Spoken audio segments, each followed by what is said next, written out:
Welcome to the eerie hour. Some places don't just haunt you, they wait. Sometimes the waiting begins in the quietest corners, in the forgotten dust motes dancing in slanted light, in the scent of old wood and damp stone that settles deep in your lungs.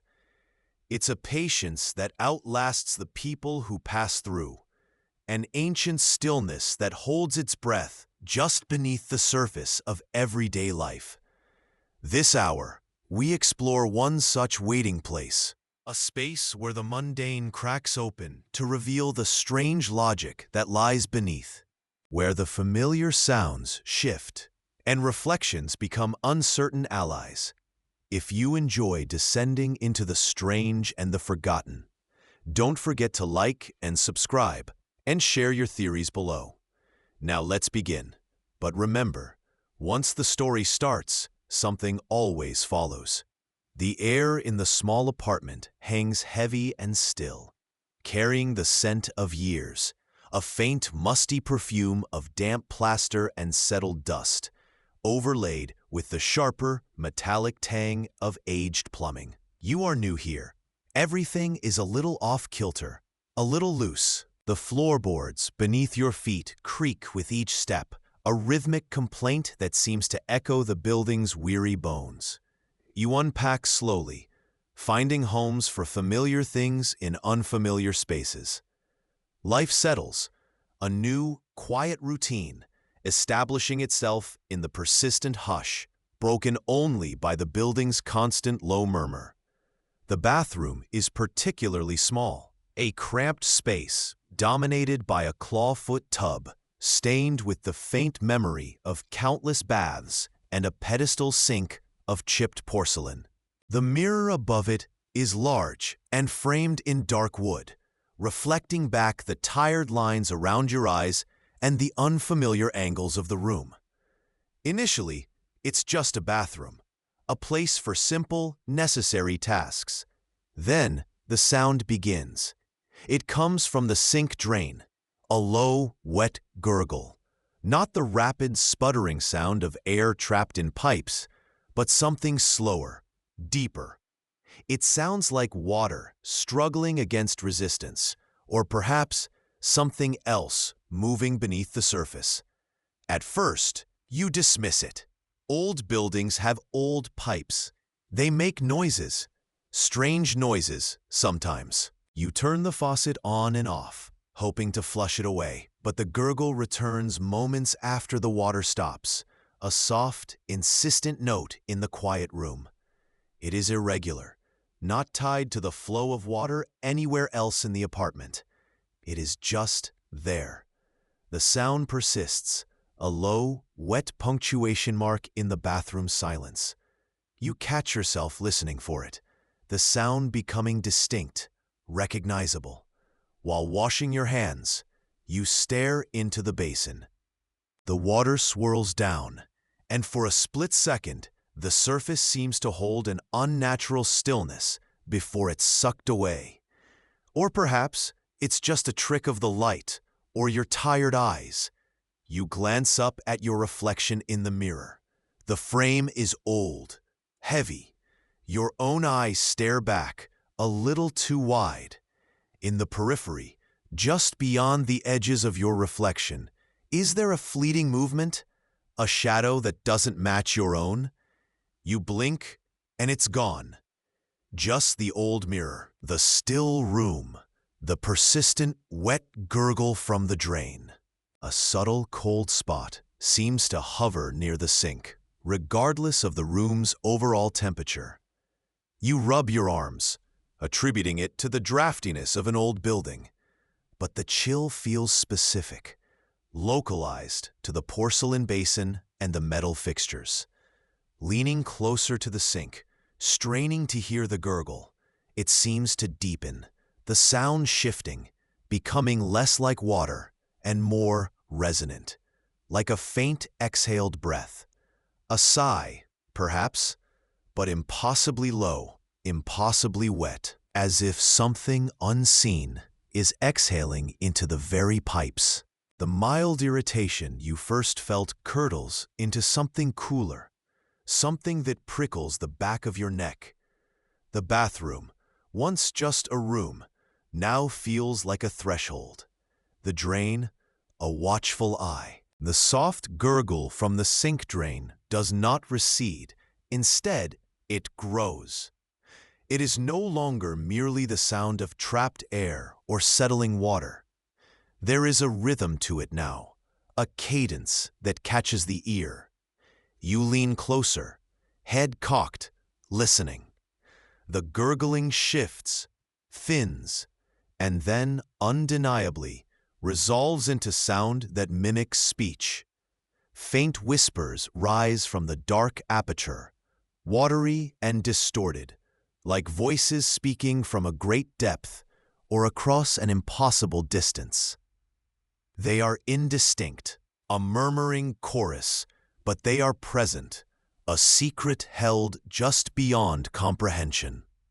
She finds herself drawn to the small bathroom, a morbid fascination overcoming the initial unease.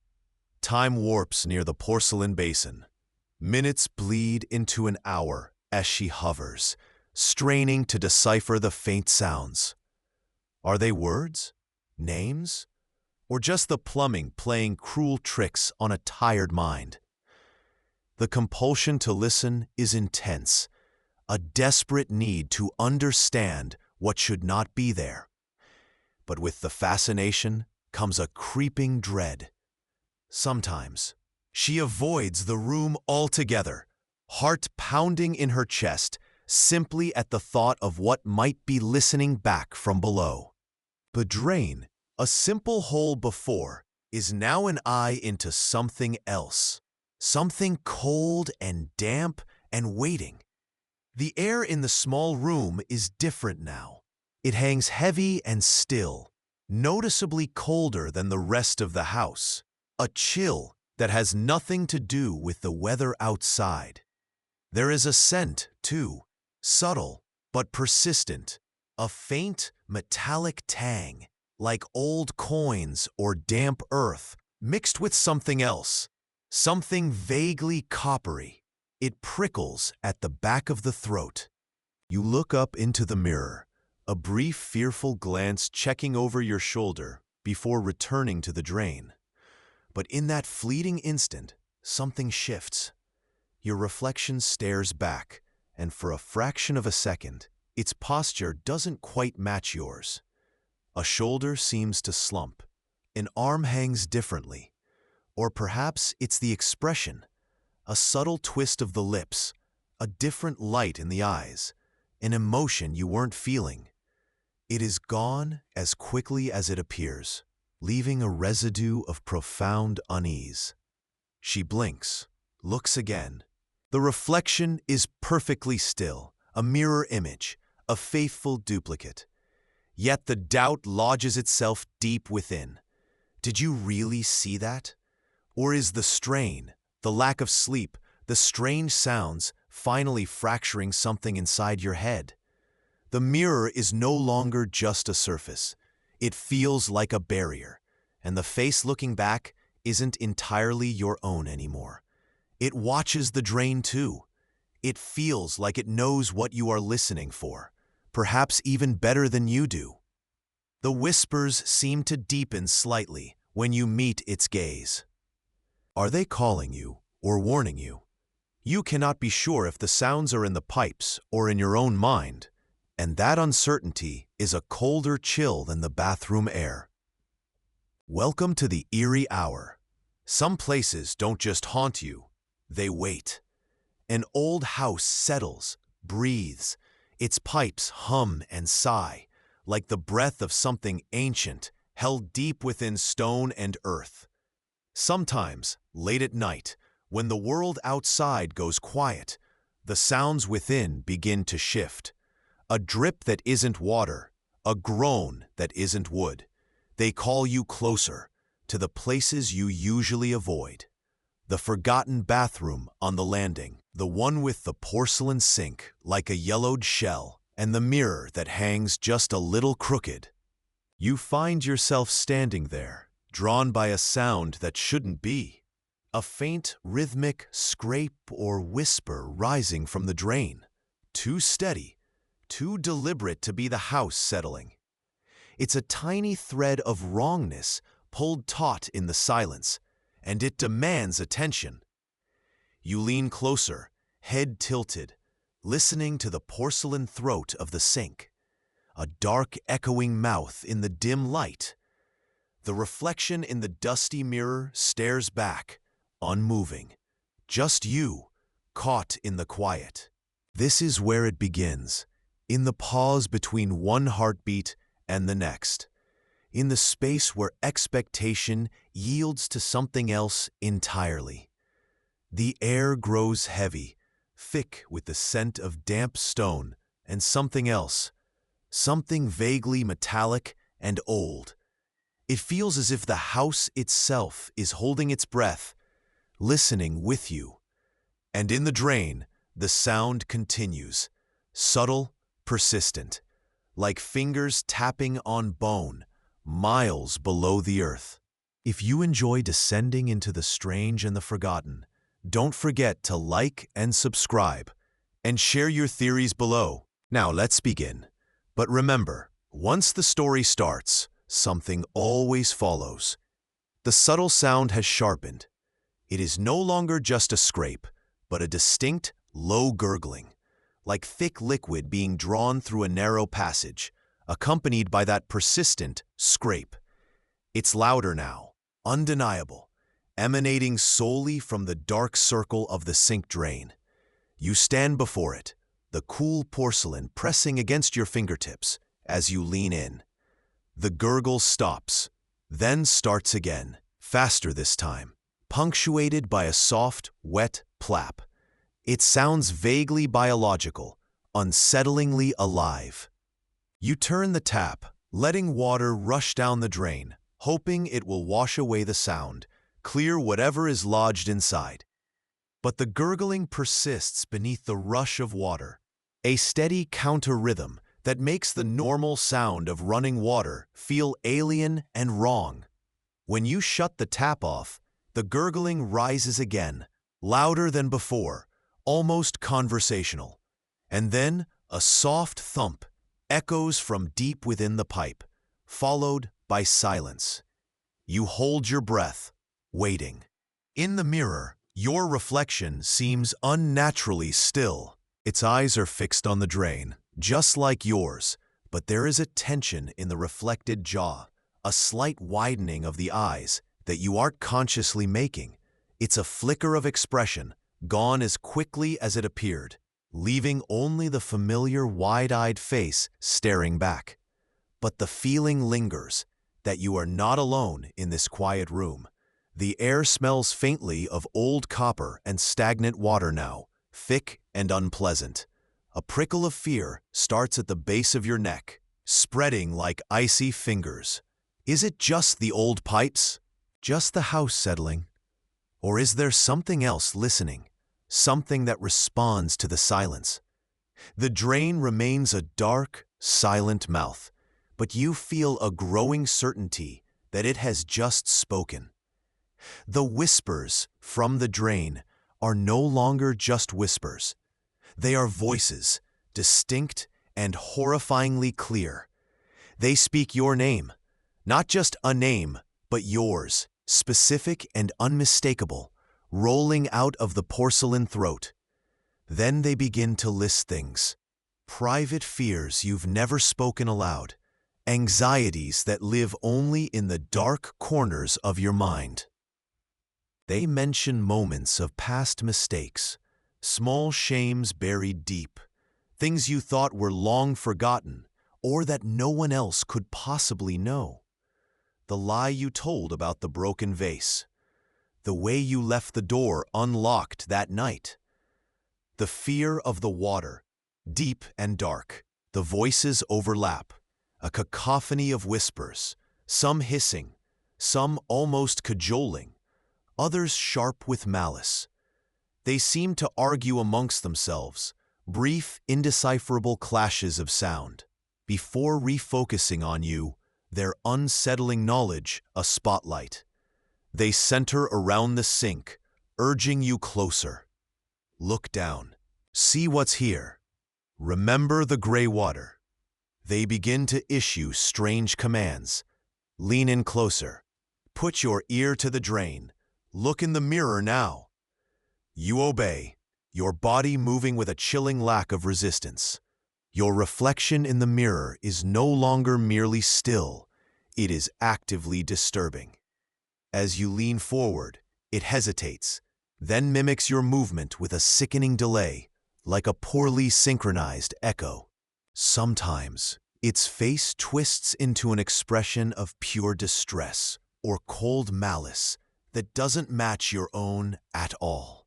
A silent scream or a predatory grin plastered over your features. The reflection shimmers and distorts, as if seen through rippling water, even though the mirror is dry, your features elongating or blurring in impossible ways. Disorienting flashbacks slam into you. Memories of childhood-flooded basements, of being trapped in small, dark spaces, of the unnerving sensation of being watched from unseen corners.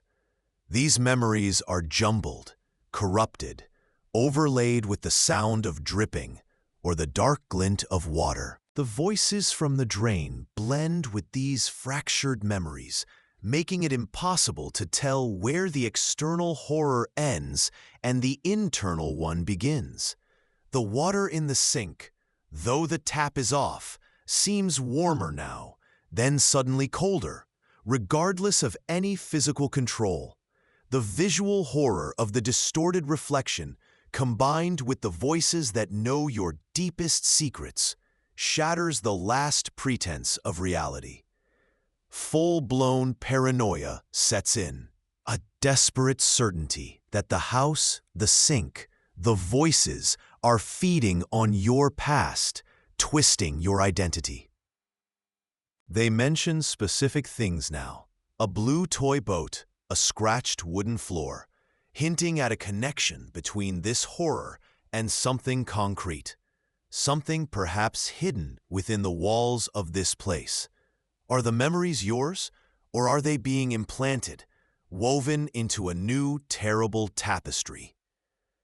The commands from the drain grow more specific, more dangerous. Touch the dark water. Put your hand inside. Let it see you fully. The voices hiss and scrape, a relentless chorus that bypasses conscious thought and speaks directly to a primal urge. A morbid curiosity amplified by the shattered state of your mind. The reflection in the mirror is no longer just mimicking or distorting. It seems to have a life of its own.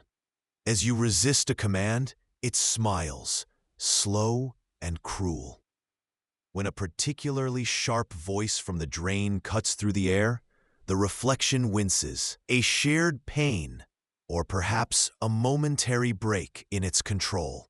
It reaches out a hand, not mirroring yours, but reaching towards the glass, fingers splayed, beckoning you closer.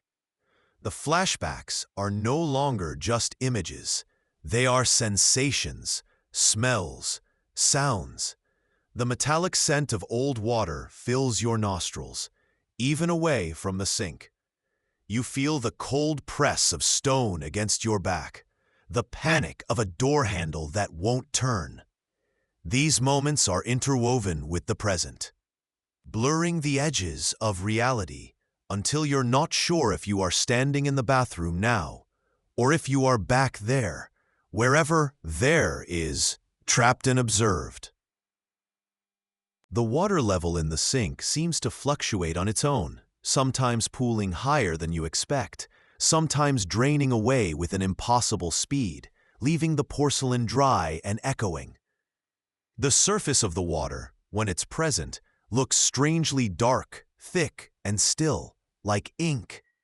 It reflects nothing but the blackness of the drain below. The psychological fracture deepens into a terrifying dissociation.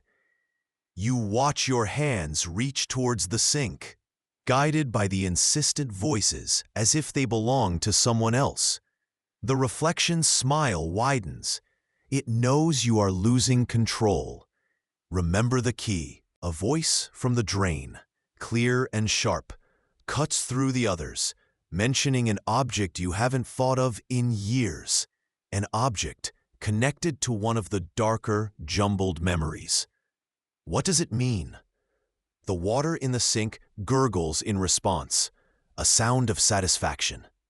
It feels as if the drain is not just a passage, but a consciousness, learning you, manipulating you, drawing you into its dark depth through the fragile bridge of your own corrupted memory.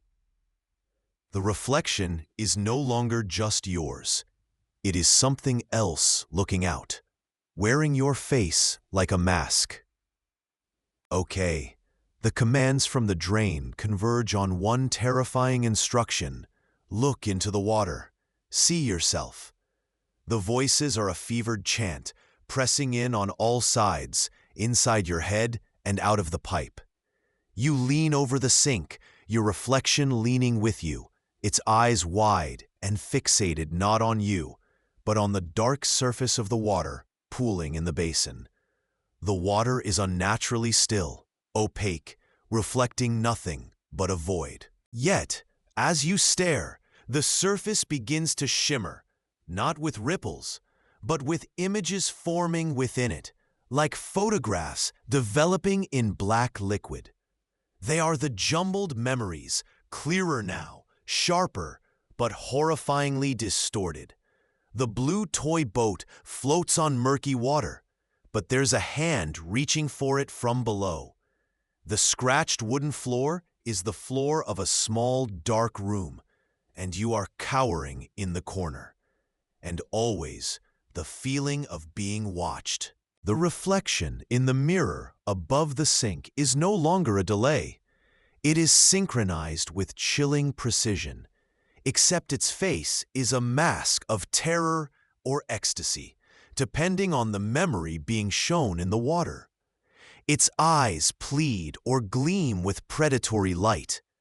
Then, the reflection begins to reach into the water in the sink, not just mirroring your hesitant movements, but plunging its hand in fully, stirring the dark surface. The boundary between mirror, water, and reality dissolves. You feel a cold, viscous sensation on your own hand, though you haven't moved. The drain gurgles, a sound of greedy consumption. The psychological fracture is complete.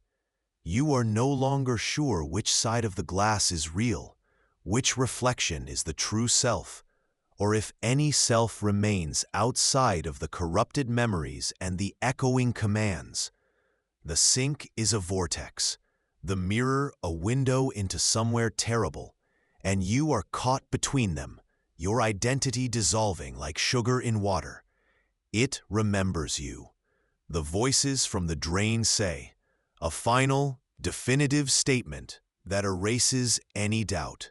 This isn't just about secrets or fears. It's about a history you share with this place, with whatever resides in the dark beyond the porcelain. The room spins, the scent of copper and decay overpowering everything else. The water in the sink swirls now, faster and faster, pulling the images down into the dark maw of the drain. The reflection stares, its expression unreadable, its hand deep in the swirling blackness. There is nowhere left to retreat, nowhere left to hide. You are already here, swallowed by the past, reflected in the void. The swirling water in the sink slows, then stops. The dark surface settles, calm and still, reflecting only the dull porcelain above. The voices from the drain have ceased. The air feels lighter, thinner, though it still carries the faint, unsettling scent of stagnant water and old metal. You stand before the sink, your hands resting on its cool, hard edge. But they feel distant, unfamiliar. The reflection in the mirror above is just your face again, pale, drawn, eyes wide and vacant, but it no longer moves independently or distorts. It's simply a reflection. The sense of active malice is gone. The horrifying events feel strangely like a dream, vivid and terrifying in the moment, but now receding, leaving only a residue of unease and a profound, aching emptiness where certain memories used to be. Your mind feels scoured, like the inside of an old pipe after something has been dragged through it. The jumbled flashbacks are no longer flashing. They sit like broken shards of glass, sharp and confusing, unconnected to the present. You look into the drain. It is just a dark hole, silent. You look into the mirror. It is just glass and dust. But the silence is louder than any scream. The stillness of the reflection is more terrifying than any distortion. You know what you heard. You know what you saw. And you know that something was taken, or perhaps something was left behind, deep within the pipes, or deep within you. The sink is just a sink now, the drain just a drain. But the water feels different. You turn the tap, and the water flows, clear and cool. But it tastes of something old, something heavy. The mirror reflects a face that is yours, but somehow altered, marked by the silent screams and predatory grins it wore only moments ago. The recurring motif, the sink, the drain, the reflection, they are inert now, but they are no longer just objects. They are scars on the landscape of your mind, reminders of the dark passage, the secrets revealed, the memories lost or rewritten. What was it? What did it want? The questions hang in the quiet air, unanswered, perhaps unanswerable. You are left with the residue, the cold dread that lingers in the room, in the house, in your own skin, and a chilling certainty that this silence is temporary. And if you hear it again tonight, don't answer. Not yet. Driven by a cold knot of fear and a desperate need for something, anything that makes sense, you begin to search. Not for escape, not yet, but for context. The apartment's history, buried deep within its walls or beneath its floors. You feel drawn back to the source, to the insistent, whispering drain, the site of the most unsettling intrusions. Beneath the sink, where the old pipes twist like metallic vines, you run your hands along the back panel, testing for looseness, for hidden spaces. It feels solid. Then a small section gives way with a soft groan of aged wood. Behind it, tucked into the damp, dark cavity, is a ledger. You pull it out. It is bound in dark, cracked leather that feels strangely slick, almost greasy to the touch. A faint, lingering smell of stagnant water and something else, something metallic and acrid, rises from its pages. The paper is thick, yellowed, and damp, warping slightly under your fingers. There are handwritten entries, dated over decades, detailing strange plumbing issues, inexplicable blockages, pipes that leak, then seal themselves, water that changes temperature without cause. But intertwined with the maintenance notes are increasingly frantic personal entries. A tenant in 78 describing voices from the drain, a symbol drawn next to the date, a swirling vortex, like a drain seen from above. Another in 95 detailing attempts to appease what lives in the water, mentioning offerings dropped into the pipes. As you hold the ledger, tracing the peculiar symbol, the voices from the sink erupt. Not whispers now, but a cacophony of enraged shrieks and guttural roars that seem to originate from the very structure of the building.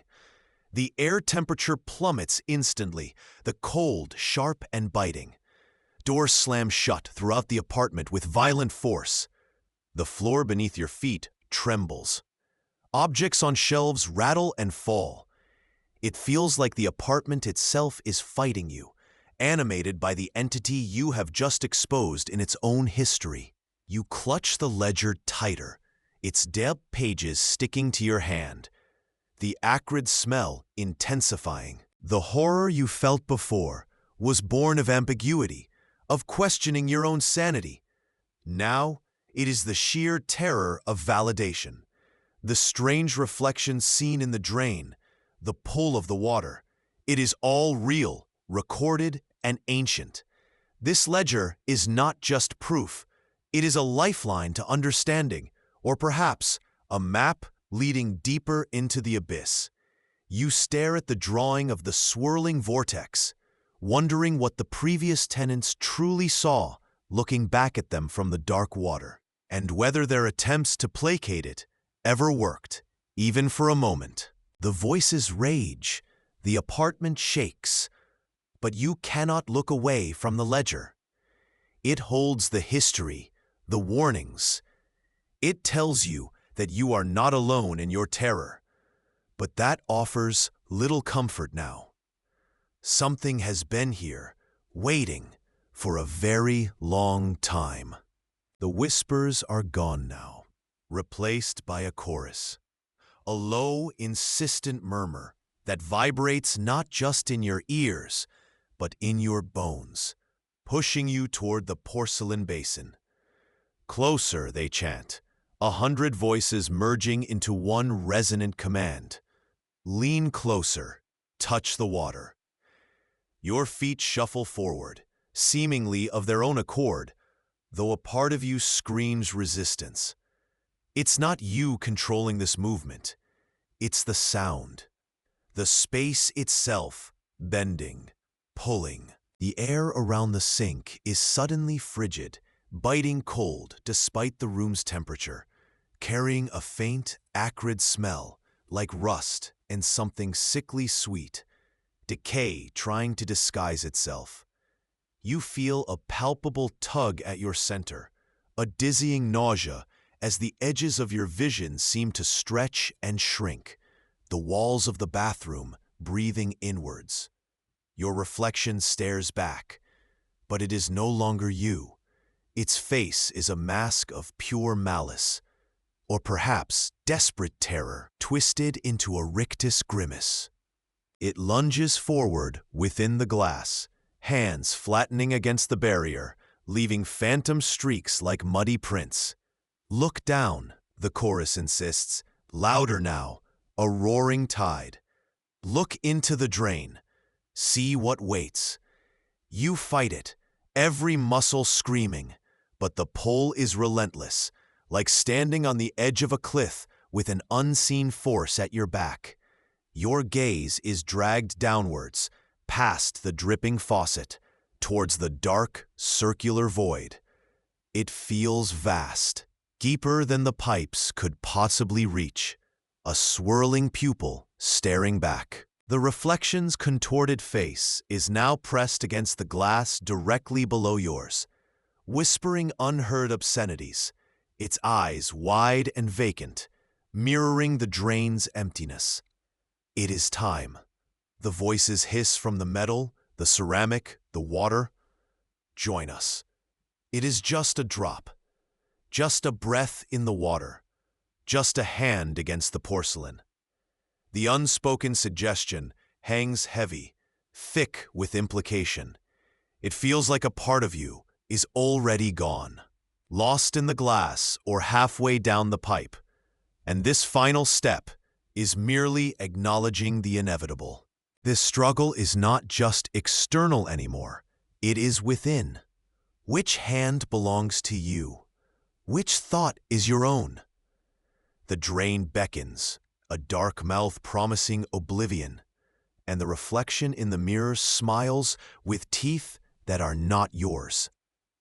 It isn't just asking you to look, it's telling you what you are meant to become. This isn't a suggestion, it's a sentence, and the sentence is being read from the bottom of the sink. The air thickens, pressing in, smelling of wet earth and something sour, something anciently metallic. The roaring sound is deafening now, no longer a distant echo, but a maelstrom filling the room. A sound of water plunging violently through impossible depths. You stand at the edge of the porcelain basin, your body no longer your own, drawn by a force that ignores bone and muscle, pulling directly at something deep within, something primal and terrified. Resistance collapses. A fragile structure dissolving in the face of overwhelming power. The voices are a choir of whispers and screams now, impossible to distinguish, but they all sing the same terrible song of surrender. They invite you, promise an end to the struggle, a joining. Your hand is heavy, numb, yet it lifts, guided not by will, but by the current. It reaches out, fingers trembling, towards the churning surface in the sink. The water isn't clear. It's a murky, swirling vortex reflecting nothing, or reflecting everything at once in a sickening blur. Your face dips closer, eyes wide, fixed on the drain. The drain is not just a hole. It is a gaping maw, black and vast, lined with something that might be rust or clotted blood, shifting and pulsing. The edges of the porcelain curl inward. The bathroom walls twist and warp, the familiar geometry of the room folding like paper around the expanding blackness of the drain. It is a vision of consumption, the world being pulled inside out, starting here. A wave of pure sensory overload hits, the roar of water tearing apart reality, the stench of decay and damp, the visual distortion so profound it steals the air from your lungs. You feel yourself dissolving, not into particles, but into concept, into memory, into the very fear that has hunted you. The water reaches your fingertips, cold and impossibly strong, and then it grips. There is no pain, only a sudden violent acceleration, a feeling of being stretched thin, pulled through an opening far too small, yet infinitely large. The last conscious thought is a fragmented image of the drain, not a hole anymore, but an eye staring back, empty and ancient. The fear is not gone, but it is absorbed, becoming part of the pull.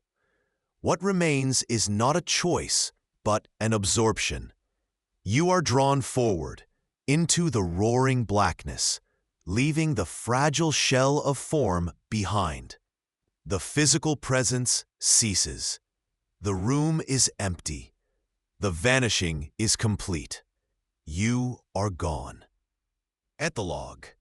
The sudden quiet after the roaring is profound, absolute.